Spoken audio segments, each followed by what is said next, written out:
This is the moment the global energy map was redrawn, and not in the way the White House expected. For months, the world watched as Donald Trump prepared to unleash his energy dominance doctrine, a plan designed to cement American hegemony for the next 50 years. At the center of that plan was a single massive artery of crude oil, the revived Keystone XL pipeline. Trump didn't just want the oil, he wanted the leverage, a permanent tether that would turn Canada into a functional resource colony for the Fortress America project. But then the unthinkable happened. Ottawa didn't just blink. They moved the goalposts entirely in a move that has sent shockwaves from the Oval Office to the trading floors of Wall Street. Canada has effectively crushed the centerpiece of Trump's energy strategy. The special relationship hasn't just cooled. It has entered a state of open, high-stakes economic warfare.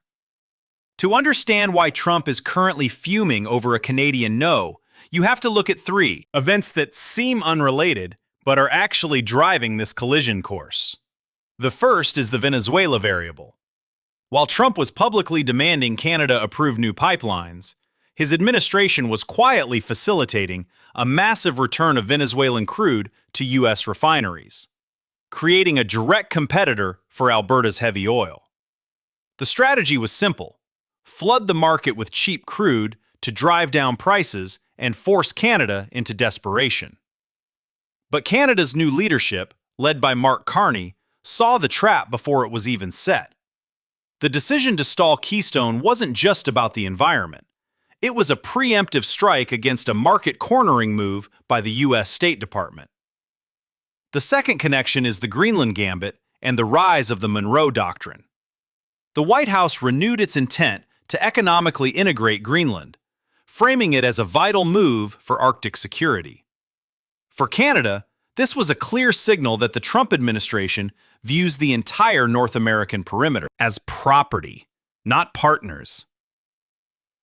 By blocking the pipeline expansion, Canada is signaling that it will not be the 51st state in a new American empire. The U.S. military has already begun drafting contingency plans to secure northern resources if trade relations completely collapse. The third connection is the most dangerous for Washington: the Canada-China strategic shift. Just days before the pipeline decision, Mark Carney was in Beijing hailing a new strategic partnership to reduce tariffs between Canada and China. This is the ultimate betrayal in the eyes of the Trump administration. Canada is essentially telling the U.S. that if the Fortress America terms are too high, they will find a new landlord in the East. If Canada sends its oil to China through the recently expanded Trans Mountain pipeline instead of to Texas through Keystone, the U.S. loses its monopoly on North American crude. Canadian crude exports to non-U.S. markets have already tripled in the last 18 months. The battle lines are drawn between two diametrically opposed visions of power. On one side, the America First machine, backed by a transformed Pentagon, whose top priority is now Fortress North America, the total control of the Western Hemisphere's resources. To the Trump administration, a Canadian pipeline is a strategic asset that must be controlled. When Canada said no, they weren't just rejecting a contract. They were defying a military mandate for continental energy dominance. But Carney is not a traditional politician. He is a veteran of the global financial elite who understands how to play the long game. At the recent Davos summit, Carney positioned Canada as the leader of a new coalition of nations that refuse to be bullied. He is using Trump's tariffs as a justification to reshore Canadian industry and pivot to Asia. Meanwhile, the zombie USMCA, the trade agreement that was supposed to provide stability, is now a hollow shell, neither fully dead nor fully alive, with the Trump administration threatening to let the whole deal expire unless Canada yields on the pipeline. The infrastructure companies are refusing to build.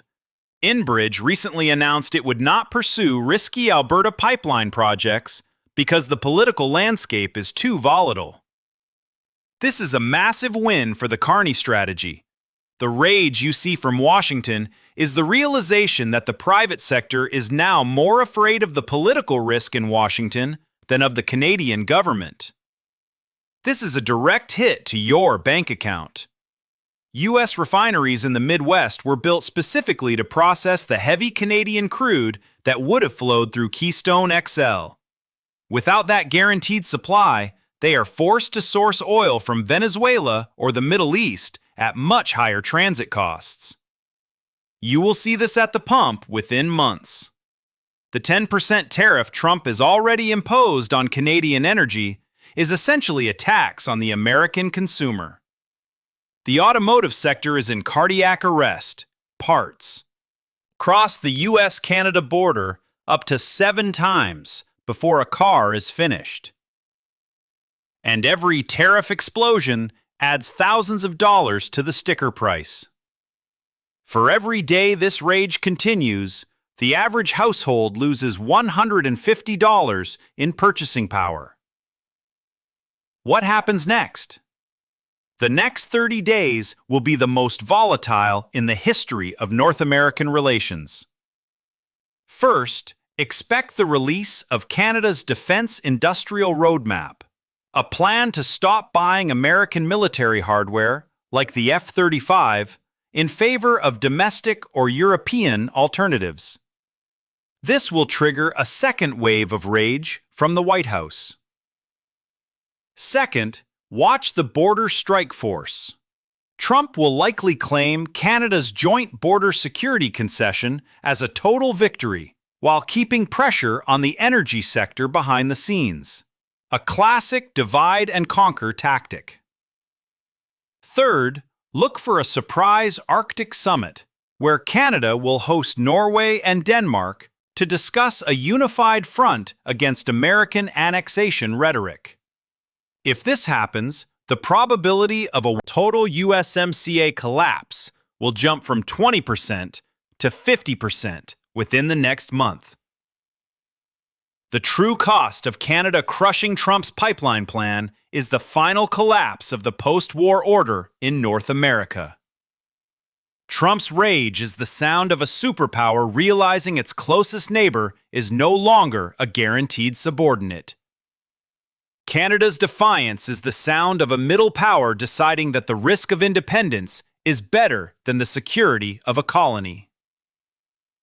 In this battle, you are the one left holding the bill, paying more for gas, more for cars, and more for the Fortress America project.